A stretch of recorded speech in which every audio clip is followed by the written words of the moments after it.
The Congressional Committee investigating the January 6th insurrection is considering a possible criminal referral for Steve Bannon.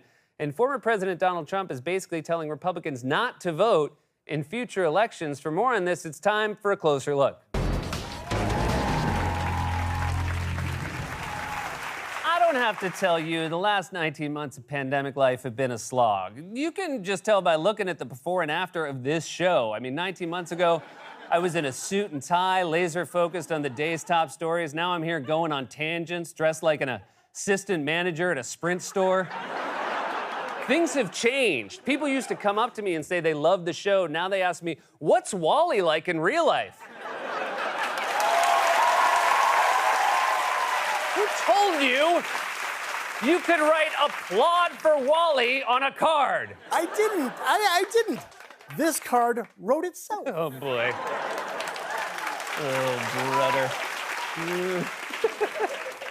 Part of the slog, of course, has come from the difficulty in getting more people vaccinated and overcoming right-wing misinformation about vaccines. There have been all sorts of wild claims swirling on the far-right fringes. At one point, Reuters was forced to publish an article with this very real headline, fact check, a vaccine did not turn characters in the movie I Am Legend into zombies. That's not a fact check, that's a plot check. That sounds like someone at Reuters just wanted to get paid to watch I Am Legend. Are you telling me the next time my mom asks, who is the guy in the movie with Jennifer Lopez where she's the maid, I can just yell, I don't know, call Reuters. And the main reason you know vaccines don't turn people into zombies is that there was even time to fact check it. In zombie movies, the newscaster always anchors screaming before the screen goes to static. And 28 days later, there wasn't a news report where some dude said, did a rage virus from a monkey eradicate human life in less than a month? We rate the statement mostly true. They've reached the studio! It is worth remembering, amid all this, that there is actually a very large pro-vaccine consensus in this country. Last month, the poll found that 79% of Americans are vaccinated or plan to get vaccinated. And yesterday, the White House released new data showing that 77% of eligible Americans have already received at least one shot, which is great news. It means slowly but surely we're overcoming the small but vocal group of right-wing conspiracy theories spreading dangerous misinformation, like Donald Trump's former national security advisor, Michael Flynn, who claimed at one point that they were putting the vaccine in salad dressing. You know, somebody sent me a thing this morning where they're talking about putting the vaccine into salad dressing or salads. Have you seen this? Yes. Have you seen this? I mean, I'm thinking to myself, this is the bizarro world, right? This is definitely the bizarro world. If you're wondering which one General Flynn was, he's the one wearing the shirt that says General Flynn.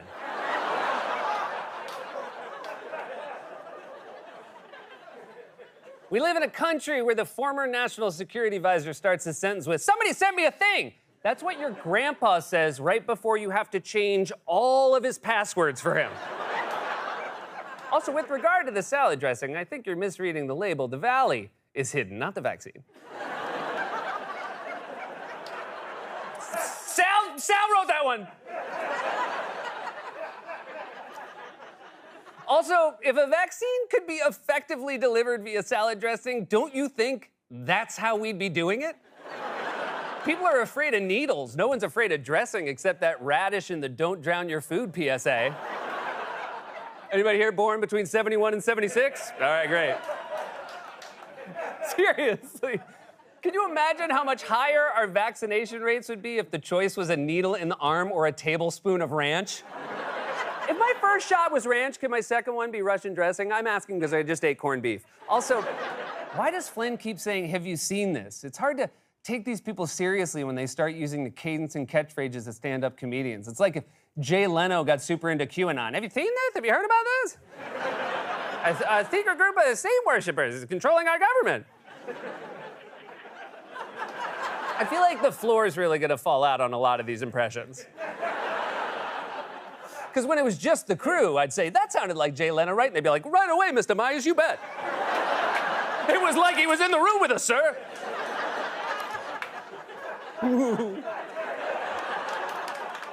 And then, of course, you got the right-wing megaphones of Fox News and the Republican Party amplifying vaccine misinformation every day. For example, we told you yesterday about the baseless right-wing claim that cancellations at Southwest Airlines were caused by protests against Joe Biden's vaccine mandate. Even Trump called into a right-wing radio show and claimed that was what was going on, while also gratuitously throwing in a mention of his own gripes about the election he lost. I think it has a lot to do with a lot of things. I think it has something to do with the election that was rigged. I think these are big fans of your favorite president, Howie. I think that this has something to do with that. I think it has something to do with I think it has a lot to do with the mandates where they're just not going in. And, you know, they're going to destroy the economy with what's happening right now. Because this is just the beginning. Yeah, sure. Pilots are so upset about the election results, they staged a sick out 11 months later. Ladies and gentlemen, this is your captain speaking. It's a balmy 78 degrees in Los Angeles. Unfortunately, we won't be going there because Democrats stole the election. We'll just be circling here 20 miles west of Newark until Joe Biden is removed by the cyber ninjas. At this point, Trump could see anything and think it's about his election loss. I was at Kroger the other day and they were out of avocados. They said the drivers of the avocado delivery trucks were walking out in protest because the election was rigged. Avocados, we love avocados, don't we, folks? It's just like the classic song, you say avocado, I say avocado. I'll never forget the first time I had one. I was at a Trader Joe's and I said to the manager, how much for one of your precious green dinosaur eggs? And she said to me, tears in her eyes, she said, sir, that is a single-seeded tropical fruit. These Southwest conspiracy theories are such a shame, too, because if you ask me, there's really only one big takeaway from the Southwest debacle. You're off the hook, Sprint! Sprint?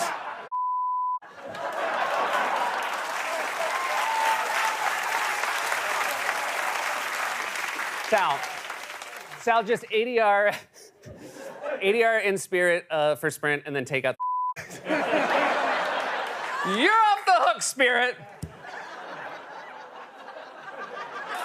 You're no longer the go-to joke airlines. Over at Spirit headquarters, they're popping champagne. Of course, their tiny airplane... It's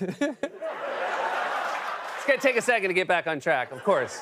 Of course, it's Spirit. We're gonna get you back with this there's a really good joke coming. I don't want to put too much on it, but it's a sound effect joke. And I'm telling you right now, it's gonna save what's happened to this close roll. Of course, it's Spirit. They're tiny airplane bottles of champagne. So when you pop them, it sounds like this.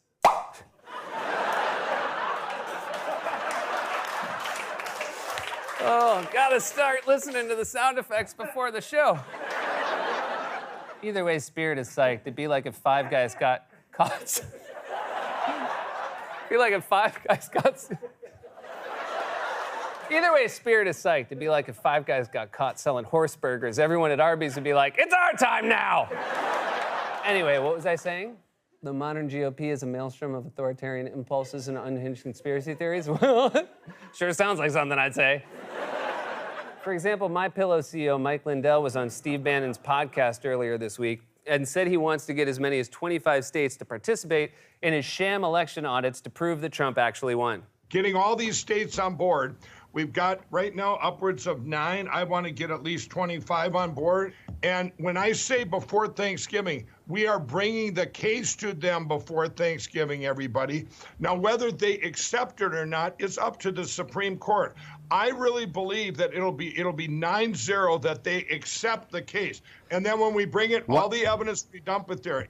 Why do you think, hang on, slow down. What has Mike Lindell got that's going to convince them just to even take it up? Forget how they're going to rule. Just even take it up. The evidence of an attack through a foreign country on our country, a cyber attack of the biggest historical crime in history. Everybody can see the manifestation of that right now. Dude, you have a microphone. Why do you always yell like you stopped your car too far away from the drive-through speaker? And you know it's bad when Steve Bannon is telling you to slow down with your conspiracy theories. That's like DJ Khaled telling you to cool it with the air horn. Also, I love that Bannon, who definitely thinks of himself as a brilliant tactician and evil genius, has to team up with the pillow dope. His podcast is going to get sued for copyright infringement by the makers of Pinky and the Brain. It's like Nick Fury had to put together the Avengers, but the only heroes he could find were Visible Man and the Human Porch.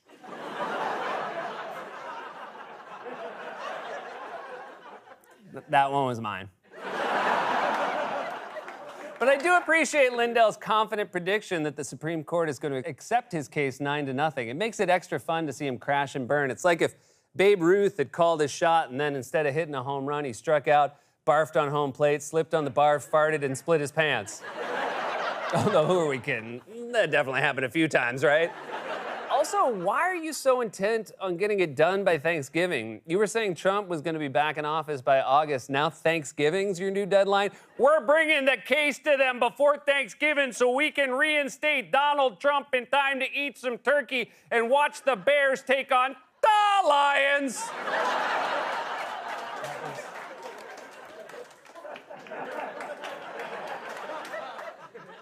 And while Bannon is busy spitballing bad conspiracy theories with the pillow dingus, he's also obstructing the congressional investigation of the January 6th insurrection by defying a subpoena from the committee. And now the committee is moving to pursue possible criminal charges to hold him accountable. Breaking news in the investigation into the January 6th Capitol attack. The House Select Committee just announced that they will move to hold former Trump advisor Steve Bannon in criminal contempt for refusing to comply with his subpoena. We have engaged with a wide variety of law enforcement offices, including the U.S. Marshals, in order to issue the subpoenas, and we will use everything, as you said, with all due respect. We will use all of the agencies and all of the tools at our disposal to issue the subpoenas and then enforce them. If witnesses do not show up, we will hold them in criminal contempt, we will vote them in contempt in the House, and we will refer them for prosecution. So they might arrest Steve Bannon again? Bannon already looks like he got pulled out of bed in the middle of the night by U.S. Marshals. I feel like if they kicked in his door, they'd take one look at him and say, oh, is someone here already? Bannon already got arrested once and pardoned by Trump, although from looking at him, you'd think he'd escape Shawshank style. If the feds are looking for Bannon, I can tell you where to find him. He looks like the dude illegally selling pet iguanas on the boardwalk at Venice Beach. This one's named Ricky. He can sniff your salad dressing to see if there's vaccine hidden inside. Bannon's defying the January 6th investigation, but his former employer, Trump, still wants an investigation into the 2020 election to somehow prove his repeatedly disproven conspiracy theories about the election. And now he's basically telling Republican voters, don't go to the polls unless GOP politicians get on board with his lies. Former President Donald Trump is sending a clear message to Republicans. Don't vote.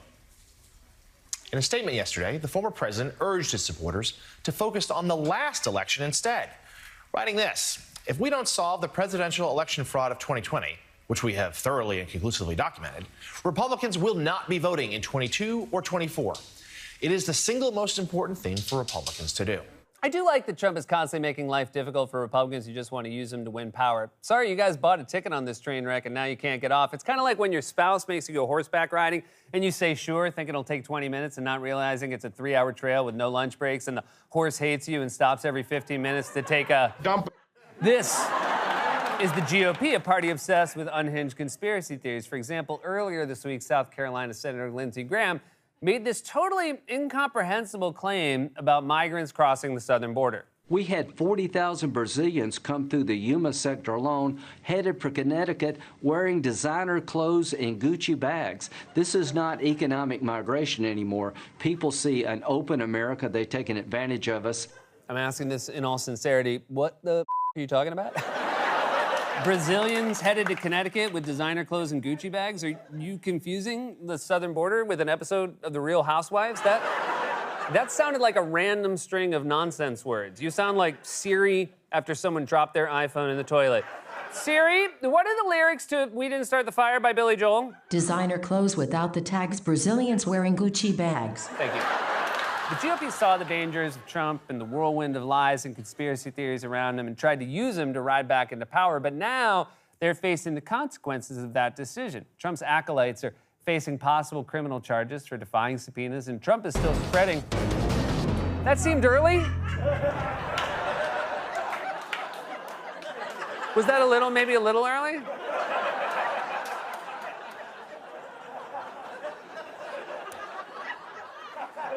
I mean, we still did sound effects without an audience. I don't know. I don't think people at home will notice. Next, he's going to claim they're hiding votes in salad dressing. This has been a closer look. God's Love We Deliver cooks and brings over 2 million meals a year to men, women, and children living with HIV, AIDS, cancer, and other serious illnesses, and they need your help. Now more than ever, if you're watching this online, you can hit the donate button. Stay safe, get vaccinated. We love you.